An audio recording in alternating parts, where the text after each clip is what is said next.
ආයිබෝවන් කියලා පිළිගන්න ඔයගොල්ලෝ සියලු දෙනා මගේ YouTube channel එකට සාකච්ඡා කරන්න බලාපොරොත්තු වෙන්නේ භෞතික විද්‍යා පාඩම් මාලාවේ තාමත් වැදගත් වෙන පාඩමක් වන යාන්ත්‍රික විද්‍යා පාඩම් මාලාව.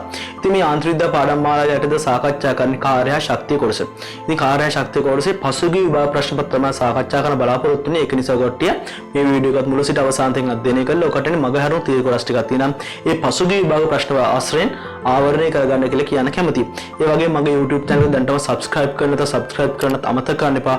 මේ වීඩියෝ එක හොඳයි කියලා හිතන ඔයගොල්ලෝ යාළුවන්ට share කරන්න අමතක කරන්න එපා. අපි එන දැන් පාඩමට සාකච්ඡා කරන බලාපොරොත්තු වෙන යාන්ත්‍රික විද්‍යා පාඩම් මාලාවේ තවත් එක් කොටසක් වන කාර්ය ශක්තිය සහ ශ්‍රමතාව. අද මේකේ දෙවෙනි වීඩියෝ එක තමයි සාකච්ඡා කරන්නේ. පළවෙනි වීඩියෝ එක යටතේ මීට අදාළව තියරි කොටස ඔයගොල්ලන්ට මනාව පැහැදිලි කළා උදාහරණ සහිතව. එතන මේ වෙනකොට මගේ YouTube channel එක හරහා වේගය ප්‍රවේගය අත්වරණය නිව්ටන් නියම ආවේගය ඒ වගේ මෙන්න මේ කොටස් වලට අදාළව තියරි කොටස් සහ පසුගිය විභාග ප්‍රශ්න පත්‍ර මම මේ වෙනකොට සාකච්ඡා කරලා තියෙන්නේ. ඔයගොල්ලොන්ට ඒ කොටස් ටික මගේ YouTube channel එක කරලා ලබා ගන්න පුළුවන්. අද සාකච්ඡා කරන කාර්ය ශක්තිය සහ ශ්‍රමතාවේ මම සාකච්ඡා කරන බලාපොරොත්තු වෙන්නේ 1982 සිට මේ දක්වා අපිට දීලා දෙන MCQ වලට කොහොමද අපි උත්තර ලබා ගන්න අපි ඉගෙනගත් තියරි කොටස් භාවිතා කරලා. ඉතින් ඔයගොල්ලෝ මේ වීඩියෝ එක අනිවාර්යයෙන්ම මුල සිට අවසානයේ හොඳින් අධ්‍යයනය කරන්න. ඒ වගේම මම ගැටලුව පැහැදිලි කරන්න කලින් ඔයගොල්ලෝ මුලින්ම උත්තර සපයන්න. ඊට පස්සේ මම ගැටලුව පැහැදිලි කරනකොට ඔයගොල්ලන්ට පුළුවන් ඔයගොල්ලෝ නොදන්න කරුණු වැදගත් කරුණු අනිවාර්යයෙන්ම තියෙන ඒ ටික නෝට් එකක් දාගන්න. මේ වීඩියෝ මාලාව අවසානයේදී ඔයගොල්ලන්ට අංග සම්පූර්ණ තියරි සහ අපි ඉගෙනගත් තියරි කොටස් කොහොමද ඕනම MCQ එකකට භාවිතා කරන්න කියලා හරියාකාරව දැනුමක් ලබා ගන්න පුළුවන්. අපි එහෙනම් අද පළවෙනි MCQ එකට යන්න. පළවෙනි MCQ අපිට දීලා තියෙන මෙන්න මෙහෙම දෙයක්. රූපේ පෙන්වා ඇති පරිදි වක්‍ර ගමන් මාර්ගයක ඒ ලක්ෂයේ සිට ස්කන්ධයේ එම් වූ අංශුවක් v0 තිරස් ප්‍රවේගයෙන් ගමන් ආරම්භ කරයි. මෙන්න මෙතෙන්දී v0 තිරස් ප්‍රවේගයෙන් ගමන් ආරම්භ කරයි කියලා තමයි අපිට දීලා තියෙන්නේ. DE නැමැති L දිගකින් යුත් තිරස් කොටස හැරුණු විට ගමන් මාර්ගය ඝර්ෂණය රහිත වේ. ඝර්ෂණය රහිත වේ. රහිත කියන්නේ ඝර්ෂණය නැහැ. ඝර්ෂණය සහිත වේ කියන්නේ ඝර්ෂණ බලයක් තියෙනවා කියන එක. රහිත කතාවෙන් කියන්නේ ඝර්ෂණ බලයක් නැහැ කියන එක. ඒක අනිවාර්යයෙන්ම ඔයගොල්ලෝ වටහා ගන්න ඕන. D සහ E අතර ක්‍රියා කරන නියත ඝර්ෂණ බලයට යටත්ව අංශුව E ලක්ෂයේදී නිශ්චලතාවයට පැමිණේ නම් මන්දනෙහි විශාලත්වය තමයි අපෙන් අහලා තියෙන්නේ. ඒ කියන්නේ මෙන්න මේ D සහ E කියන අතර ඝර්ෂණ බලයක් තියෙනවා. ඝර්ෂණ බලයක් තියෙන නිසා E කියන තැනදී මේ අංශු නිශ්චලතාවයට පත් වෙනවා. ඔයගොල්ලෝ දන්නවා යම් කිසි වස්තුවක් චලනය වෙනවා නම් ඝර්ෂණ බලයක් පවතිනවා නම් ඒ ඝර්ෂණ බලය නිසා යම් මොහොතක ඒ අංශුව නිශ්චලතාවයට පත් වෙනවා කියලා. ඔයගොල්ලන්ට මනාව පැහැදිලි වෙන්න ඕන නිසා මෙන්න මේ ආකාර රූප සටහන මම නිර්මාණය කරනවා. මෙතන D කියලා ගන්නවා. මෙතන E කියලා ගන්නවා. එතකොට මේ E කියන අවස්ථාවේ ප්‍රවේගය ගත්තොත් අනිවාර්යයෙන්ම මොකද බිඳුවක් වෙන්න ඕන. එතකොට මෙතන තියෙන අංශුව මේ ගමන් මාර්ගය ඔස්සේ ගමන් කරලා මෙතනට එනකොට මෙතෙන්දි මේ D කියන අවස්ථාවේදී යම්කිසි ප්‍රවේගයක් පවතින්න ඕන අනිවාර්යයෙන්ම. ඒක මුලින්ම වටහා ගන්න ඕන. එහෙනම් අනිවාර්යයෙන්ම V1 කියලා ප්‍රවේගයක් මම ලකුණු කර ගන්නවා අපේ ගැටලුවට පිළිතුරු සැපීම සඳහා. එතකොට මෙතෙන්දී ඔයගොල්ලෝ කල්පනා කරන්න මේ ඝර්ෂණ බලයක් තියෙන නිසා අනිවාර්යයෙන්ම මොකද වෙන්නේ? ඝර්ෂණයක් තියෙන නිසා අනිවාර්යයෙන්ම මේක මන්දනයකට ලක් වෙනවා. මන්දනයක් කළා නිශ්චලතාවයට පත් වෙනවා. මම මේක මෙන්න මේ දිශාවට A කියලා ලකුණු කර ගන්නවා. මේ A කියන්නේ ත්වරණය කියලා ගන්නවා. කිසිම ප්‍රශ්නයක් නැහැ. මේක A කියලා මේ පැත්ත ත්වරණය කියලා ගත්තට ප්‍රශ්නයක් නැහැ. චලිත දිශාවටම අපිට මේක මන්දනයක් නම් පිළිතුර ඍණ උත්තරයක් ලැබෙයි. ඒක ඔයගොල්ලෝ දන්නවා ඍණ ත්වරණයක් කියන්නේ මන්දනයක් කියලා. ඒක යම් කෙනෙක් දන්නේ නැත්නම් දැන් නෝට් එකක් දාගන්න ඍණ ත්වරණයක් කියන්නේ මන්දනයක් කියලා. දැන් අපි කරමු මෙන්න මේ දැන් අපි මේ D සහ E කියන කොටස සලකලා ඉවරලා චලිත සමීකරණ භාවිතා කරලා මේ V1ට යම්කිසි ප්‍රකාශනයක් ලබා ගමු. මේ DE කියන කොටස සලකලා මේ V1ට යම්කිසි ප්‍රකාශනයක් ලබා ගමු. දැන් මෙතන අපි දන්න චලිත සමීකරණ වල තියෙනවා S සමානයි ut ධන භාගයයි at වර්ග තියෙනවා. ඒ වගේම v වර්ග සමානයි u වර්ග ධන 2i as තියෙනවා. මොකද මම මේ සමීකරණ දෙක ගත්තේ මෙතන විස්ථාපනයක් කියන එකක් තියෙන නිසා අපිට විස්ථාපන අඩංගුව තියෙන මෙන්න මේ සමීකරණ දෙක. ඒ වගේම තව එකක් තියෙනවා s සමානයි v ධන u බෙදීම 2යි ගුණ කිරීම t කියලා සමීකරණුත් තියෙනවා. ඉතින් වැඩිපුර භාවිතා කරන මෙන්න මේ සමීකරණ දෙක නිසා මේ දෙකෙන් අපි හිතමු මොන සමීකරණද මෙතන වඩා සුදුසු කියලා. එතකොට මෙතන කාලයක් ගැන සඳහන් කරලා නැහැ. කාලයක් ගැන සඳහන් කරලා නැති නිසා අපිට මේක ප්‍රතික්ෂේප කරලා මෙන්න මේ සමීකරණේ භාවිතා කරලා මෙන්න මේ v1ට යම්කිසි ප්‍රකාශනයක් ලබා ගන්න පුළුවන්. එතකොට අපි දන්නවා මෙතන අවසාන ප්‍රවේගයේ බිඳුවයි කියලා. අවසාන ප්‍රවේගයේ බිඳුව නිසා අපිට පුළුවන් DE චලිතය සලකලා මෙන්න මේ දිශාවට අනිවාර්යයෙන්ම චලිත සමීකරණ භාවිතා කරනකොට දිශාව දාන්න අමතක කරන්න එපා. දිශාව සඳහන් කරන්න අමතක කරන්න එපා. මේ දිශාවට අපි දාන්න පුළුවන් v වර්ග සමාන u වර්ග ධන 2as කියලා. අවසාන ප්‍රවේගය අපි දන්නවා v කියන්නේ මේ අවසාන ප්‍රවේගය එක බිඳුවයි. u කියන්නේ මොකද්ද? ආරම්භක ප්‍රවේගය. ආරම්භක ප්‍රවේගය ගත්තන් පස්සේ v1 එහෙනම් v1 වර්ගය ධන 2යි. ඒ කියන්නේ මොකද්ද? ත්වරණය. ත්වරණය මේ දිශාවට නිසා අපි සලකලා තියෙන ඒ දිශාව නිසා a කියලා ගන්න පුළුවන්. විස්ථාපනය s කියන එක විස්ථාපනයෙන් සඳහන් වෙනවා. ඒක l කියලා අපිට ගන්න පුළුවන්. දැන් අපි මෙතෙන්දී v1ට ප්‍රකාශනයක් ගන්න පුළුවන්. v1 වර්ග සමානයි ඍණ 2යි al කියලා අපිට ගන්න පුළුවන්. දැන් අපි මෙතෙන්දී හොයන්න ඕන වෙන්නේ මොකද්ද? මෙන්න මේ a කියන එකේ පිළිතුර. ඒ තමයි අපිට හොයන්න අවශ්‍ය වෙන්නේ. දැන් මෙතෙන්දී අපිට අවශ්‍ය වෙනවා දැන් මේකේ l කියන එක දීලා තිනවා. v1 කියන අපි නොදන්න පදයක්. නැත්නම් අපි විසින්ම භාවිතා කර පදයක් අපිට මේ ගැටලුවට පිළිතුරු සපයන්න ලේසි වෙන්න. එහෙනම් මේ d වලදී මේකේ ප්‍රවේගය අපි v1 කියලා ගන්නවනේ. එහෙනම් අපිට පුළුවන් මෙන්න මේ අවස්ථා දෙක සලකලා මේකට ශක්ති සංස්ථිති මූලධර්ම භාවිතා කරලා කොහොමද v1 පිළිතුරු ලබා ගන්න. ඒතර ඔයගොල්ලෝ දැනගන්නේ කොහොමද මේකට භාවිතා කරන්නේ ශක්ති සංස්ථිති මූලධර්මද කියලා. සාමාන්‍යයෙන් මෙන්න මේවා ගමන් මතයක් තියෙනවා නම් උසක් ලකුණු කරලා තියෙනම් ප්‍රවේගයක් වගේ දෙයක් ලකුණු කරලා තියෙනම් අපිට බොහෝ විට මේවා ගැටලුවට භාවිතා කරන්න වෙන්නේ ශක්ති සංස්ථිති මූලධර්ම. ඒතර ඔයගොල්ලෝ දන්නවා මීට පෙරත් මම පැහැදිලි කරලා තියෙනවා ශක්ති සංස්ථිති මූලධර්මයෙන් අපි ලබාගෙන ඉතර මෙන්න මේ වගේ සූත්‍රයක්. ඒතර මේ සූත්‍රය භාවිතා කරලා ඔයගොල්ලන්ට ඕනම අවස්ථාවක පිළිතුරු ලබා ගන්න පුළුවන්. ඒතර මේක අපෝහණය කරපු ආකාරය මම ගිය වීඩියෝ එකේදී පැහැදිලි කරා. ඒක නිසා නැවතත් පැහැදිලි කරන්න යන්නේ නැහැ. ඉතින් කෙනෙක්ට ඒක අපැහැදිලි නම් නැවතත් මේ වීඩියෝ එක බලලා ඒක පැහැදිලි කරගන්න පුළුවන්. ඒතර මේ මම සහ දකුණ කියලා ගත්තාන් පස්සේ මෙතෙන්දී අපි ශක්ති සංස්ථිති මූලධර්ම දානකොට අවස්ථා දෙකක් සලකලා තමයි දාන්න ඕන. ඒතර මෙන්න මේක පළවෙනි අවස්ථාව මේක දෙවෙනි අවස්ථාව කියලා ගත්තොත් එහෙම මෙන්න මෙතෙන්දී තියෙන චාලක ශක්තිය සහ විභව ශක්තිය කියන දෙකේ එකතුවම පළවෙනි අවස්ථාව කියලා ගන්නවා. මෙතෙන්දී චාලක ශක්තිය සහ විභව ශක්තිය කියන දෙකේ එකතුවම දෙවෙනි අවස්ථාව කියලා ගන්නවා. එහෙනම් අපි දැන් බලමු පළවෙනි අවස්ථාවේදී කොහොමද මෙතන අගයන්න ආදේශ කරන්නේ කියලා. ඒතර චාලක ශක්තිය ඔයගොල්ලෝ දන්නවා භාගයයි me වර්ග. ඒතර මේක ස්කන්ධය දන්න හින්දා අපි ලියන්න පුළුවන් භාගයයි mv0 වර්ග කියලා. ධන විභව ශක්තිය mgh m ගත්තා g ගත්තා h කියන්නේ මොකද ගන්න පුළුවන්. චාලක ශක්තිය දෙවෙනි අවස්ථාවේ චාලක ශක්තිය ගත්තන් පස්සේ අපිට ගන්න පුළුවන් මොකද භාගයයි m v1 වර්ග කියලා. විභව ශක්තියක් තියද ඇත්තෙම මොකොත් විභව ශක්තියක් නෑ. ඒක බිඳුවයි කියලා ගන්න පුළුවන්. මට මුලින්ම පැහැදිලි කරන්න අමතකුණා.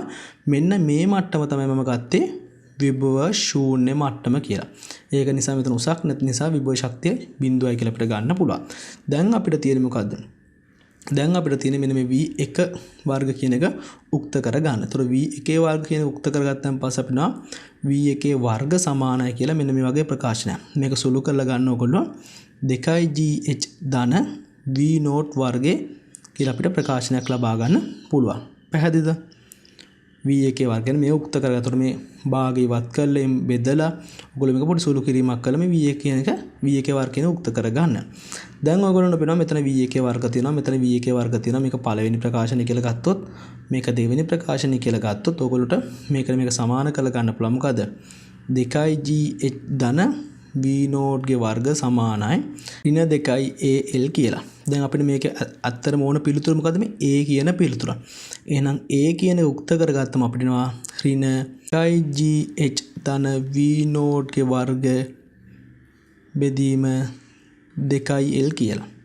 හරිද? දැන් අපෙන් අහන්නේ මම ඔයගොල්ලන්ට කොහොමද අපි මෙතන සලකුණු කරේ මේ පැත්ත තරණයක් කියලානේ. දැන් පිළිතුර ඇවිල්ලා තියෙන්නේ ඍණත් එක්ක. ඒ කියන්නේ ඍණ උත්තරයක් කියන්නේ මොකද? මන්දනයක් කියලා අපිට ගන්න පුළුවන්. අපෙන් අහලා තියෙන්නේ මන්දනයේ විශාලත්වය. ඒතර මේ පිළිතුර තියෙන්නේ කොතනද? ඔයගොල්ලන්ට පේනවද මේ තුන්වෙනි පිළිතුරේ තියෙනවා මෙන්න මේ පිළිතුර 2gh ධන v0 වර්ග බෙදීම 2l කියලා. එහෙනම් මේකේ පිළිතුර වෙන්නේ තුන්වෙනි පිළිතුර. ඒතර මෙන්න මේ ආකාරයට තමයි මේකට ඔයගොල්ලෝ පිළිතුරු සපයන්න ඕන. ඒතකොට දැන් මේ ගැටලුව හදනකොට ඔයගොල්ලන්ට මේ ස්ටෙප් බයි ස්ටෙප් ඒ කියන්නේ මේ වගේ චලි සමීකරණ දාන්න, ශක්ති සංචය මූලධර්ම මේ විදිහට ලියන්න. MCQ වලට මේ වගේ කරන්න යන්න එපා. ඔයගොල්ලන්ට මේ තියරි භාවිතා කරන්නේ කොහොමද කියලා පැහැදිලි වෙන්න ඕන නිසා තමයි මම මේ ස්ටෙප් දෙක ලිව්වේ. ඒතකොට ටිකක් මේක ප්‍රැක්ටිස් වෙනකොට ඔයගොල්ලන්ට ටක් ගාලා මේවා ආදේශ කරලා ඉක්මනට පිළිතුරු ගන්න පුළුවන් වෙනවා. මේ සම්බන්ධව යම්කිසි ගැටලු සහගත නැත්නම් අනිවාර්යෙන් පේජ් එක හෝ යටින් කමෙන්ට් එකක් කරලා මම පැහැදිලි කරන්නම්. තව දෙයක් කියන්න ඕන. මම දැන් මේ ගැටලු හදන්න ගත්තේ අග සිට මුලටනේ. ඒ කියන්නේ මෙතනින් පටන්ගෙන මේ පැත්තටනේ ආවේ විතර. ඔයගොල්ලෝ නම් පුළුවන් මේ ගැටලුව මුලින්ම ශක්ති සංචය මූලධර්ම දාලා ඉවරලා V1 වර්ගය හොයාගෙන ඊට පස්සේ මේ ටික කරන්න. මේ පැත්තෙන් පටන්ගෙන මේ පැත්තට පිළිතුරු හොයන්න ආවත් ප්‍රශ්නයක් නැහැ. නැත්නම් ශක්ති සංචය මූලධර්ම භාවිතා කරලා මෙහෙම සුළු කරගෙන ගිහිල්ලා මේ පැත්තේ මේ විදිහට පිළිතුරු හොයන්න ආවත් ප්‍රශ්නයක් නැහැ. අපි දැන් එහෙනම් ඊළඟ ගැටලුවට යමු. ඊළඟ ගැටලුව අපිට දීලා තියෙන්නේ මෙන්න මේ වගේ දෙයක්. බලමු. 2 කිලෝග්‍රෑම් ස්කන්ධයක් රූපේ පෙන්වා ඇති පරිදි පතේ A නම් උසම ලක්ෂයේ සිට නිශ්චලතාවයෙන් පටන්ගෙන භ්‍රමණය වීමකින් තොරව මෙන්න මේක ඉතා වැදගත්. භ්‍රමණය වීමකින් තොරව ලිස්සා යාමට පටන් ගනී. පතය ඔස්සේ A සිට B දක්වා ගමන් කිරීමේදී ඝර්ෂණ බලය අභිභවා යාම සඳහා අවශ්‍ය කාර්ය ප්‍රමාණය 40 ජූල් කියලා අපිට දීලා තියෙනවා. ඇයි මේ භ්‍රමණය වීමකින් තොරව කියලා දීලා තියෙන කියන ඔයගොල්ලෝ අනිවාර්යයෙන්ම වටහා ගන්න ඕන. මෙන්න මෙතෙන් දැන් මේ ගැටලුව අපි සාකච්ඡා කරන ශක්ති සංස්ථිති මූලධර්ම භාවිතා කරලානේ. ඒතොර මෙතෙන්දී මෙන්න මේ භ්‍රමණය වීමකින් තොරව කියලා ගරන් තියෙන්නේ ඔයගොල්ලෝට මේ ගැටලුව හදනකොට මෙන්න මේ භ්‍රමණ චාලක ශක්තිය කියන එක අයින් කරන්න. ඒ කියන්නේ භ්‍රමණ චාලක ශක්තිය කියන එක භාවිතා කරන්න එපා කියන අදහස තමයි මෙතන දීලා තියෙන්නේ. නැත්තම් කෙනෙක්ට හිතෙන්න පුළුවන් මේක දැන් ගමන් කරනකොට මේක භ්‍රමණය වෙන්නත් පුළුවන්. එහෙනම් භ්‍රමණය වෙනවා නම් ඒතර භ්‍රමණ චාලක ශක්තියක් තියෙනුනේ. අන්න ඒක ගන්න එපා කියන අදහසින් තමයි මේ භ්‍රමණය වීමකින් තොරව කියලා අපිට දීලා තියෙන්නේ. ඒතර මෙන්න මේව පිළිබඳවත් ඉතාමත් සැලකිලිමත් වෙන්න ඕන. ඒතර භ්‍රමණ චාලක ශක්තිය ඔයගොල්ලෝ දන්නවා භාගයයි I ඔමේගා වර්ග. මෙතන I කියලා කියන ඔයගොල්ලෝ දන්නවා භ්‍රමණ අක්ෂය වටා අවස්ථිති ගූර්ණය. දන්නේ නැති කෙනෙක් ඉන්නවා ලියා ගන්න. භ්‍රමණ අක්ෂය වටා අවස්ථිති ගූර්ණය කියන්නේ වස්තුවේ අවස්ථිති ගූර්ණය තමයි I කියලා කියන්නේ. ඔමේගා කියලා කියන්නේ ඔයගොල්ලෝ දන්නා කෝණික ප්‍රවේගය. ඔමේගා කියන්නේ කෝණික ප්‍රවේගය. ඒතර අපිට මේකට ආදේශ කළ ගන්න පුළුවන් භ්‍රමණ චාලක ශක්තිය. පැහැදිලිද? දැන් අපිට දීලා තියෙන උත්තරات එක්ක අපි හිතන්නේ කොහොමද මේකට පිළිතුරු සපයන්න වෙන්නේ කියලා. බලමු. පළවෙනි පිළිතුරු දෙන ස්කන්ධයේ B ලක්ෂය ළඟා විය නොහැක කියලා දීලා තියෙනවා. B හිදී ස්කන්ධයේ වේගය කියලා දීලා තියෙනවා. B හිදී හැමතිස්සෙම මෙතන B ගැන තමයි සාකච්ඡා කරන්නේ. එහෙනම් අපි මුලින්ම කරන්න ඕන මේ ගැටලුව අපිට දීලා තියෙනව නේද? ඝර්ෂණ බලය අභිභවා යාම සඳහා අවශ්‍ය කාර්ය ප්‍රමාණය. මෙන්න මේ වගේ දෙයක් දීපු නිසා මෙන්න මේ ඝර්ෂණ බලයක් ගැන දීපු නිසා ඒකට යම්කිසි කාර්යයක් කරන බව දීපු නිසා අපි අනිවාර්යයෙන්ම මෙතෙන්දි මම මුලින්ම හොයනවා A ගේ විභව ශක්තිය. A ගේ විභව ශක්තිය ගත්තන් පස්සේ මට A ගේ විභව ශක්තිය නෝ mgh නැත්තම් ජූල් 80යි කියලා. මේ m ට g ට h ආදේශ කරාම මට එනවා ජූල් 80යි කියලා. ඇයි මං A ලක්ෂයේදී විභව ශක්තිය සැලකුවේ? මොකද මෙතන නිශ්චලතාවයෙන් පටන් ගන්න කියලා දීලා තියෙන නිසා මෙතන චාලක ශක්තියක් නැහැ. මෙතන අඩංගු ශක්තිය තමයි යම් හෝ හේකින් විභව ශක්තිය සහ චාලක ශක්තිය බවට B හිදී පරිවර්තනය වෙන්නේ. ඒ වගේම මෙතන දීලා තියෙන ඝර්ෂණය අභිභවා යාම සඳහා කාර්ය ප්‍රමාණය ජූල්. ඒතර කල්පනා කරලා බලන්න A සිට B දක්වා ගමන් කරනකොට මොකද්ද වෙන්නේ? A සිට B දක්වා ගමන් කරනකොට මෙතන සහ මෙතන සලකනකොට එතකොට මේ ජූල් 80 කියන එක විභව ශක්තිය, චාලක ශක්තිය සහ ඝර්ෂණය නිසා සිදුවන කාර්ය ප්‍රමාණයටත් වැය වෙනවා. ඒතර මෙන්න මේ තුන් අවස්ථා තුනට මෙන්න මේ ජූල් 80 අවශ්‍ය වෙනවා. ඒතර මෙතෙන්දී අපිට දීලා තියෙනවා ජූල් 40ක ප්‍රමාණයක් තමයි ඝර්ෂණය අභිභවා යන. ඒ කියන්නේ A සිට B දක්වා ගමන් කිරීමේදී ඝර්ෂණය අභිභවා යන ජූල් 40ක ප්‍රමාණයක් තමයි අවශ්‍ය වෙන්නේ කියලා. එහෙනම් A සිට B දක්වා ගමන් කිරීමේදී මේ 80න් 40ක් අපි කෙලින්ම ඉවත් කරන්න ඕනේ මේ ඝර්ෂණ බලයට. A වල සිට B ට ගමන් කරන ජූල් 40ක් කෙලින්ම ඉවත් කරන්න ඕනේ ඝර්ෂණ බලයට. එතකොට අපිට ඉතුරු වෙන්නේ කීයද? එතකොට අපිට ඉතුරු වෙන්නේ ජූල් 40ක ප්‍රමාණයක්. මෙතන අපිට ඉතුරු වෙන්නේ ජූල් 40ක ප්‍රමාණයක්. මෙන්න මේ ජූල් 40ක ප්‍රමාණය තමයි අපිට භාවිතා කරන්න වෙන්නේ ශක්ති සංස්ථිති මූලධර්ම දානකොට. මෙන්න මෙතන තියෙනකොට මොකද්ද? විභව ශක්තිය සහ චාලක ශක්තියට. හරිද? එතකොට මෙතන ජූල් 40 අපි සමාන කරනවා mg යෙදෙන භාග mv වර්ග කියලා. එතකොට ජූල් 40 සමාන කරන මෙතන ස්කන්ධ කිලෝග්‍රෑම් 2යි ගුරුත්වය 10යි h කියන්නේ අපි දන්නවා මීටර 1යි ධන භාගයයි m කියන්නේ අපි දන්නවා 2යි v වර්ග කියලා. එතකොට මෙතන ප්‍රවේගය මම ගන්නවා v කියලා. හරිද? මේක සුළු කරාම අපිට එනවා v ට එනවා මෙන්න මේක සුළු කරන්න ඕගොල්ලෝ මේක සුළු කරාම අපිට එනවා 2යි මූල 5යි ms ඍණ 1 කියලා. v ට එනවා 2යි මූල 5යි ms ඍණ 1 කියලා. එතකොට මේකේ පිළිතුරු ලෙස ගන්න වෙන්නේ b හිදී ස්කන්ධයේ වේගය 2යි මූල 5යි ms ඍණ 1 කියලා. පැහැදිලි? ඒ කියන්නේ පිළිතුරු අංක 4 තමයි ගන්න වෙන්නේ. දැන් නැවතත් පොඩි පැහැදිලි කිරීමක් කරනම් මෙන්න මේ වගේ දෙයක් තමයි වෙන්නේ.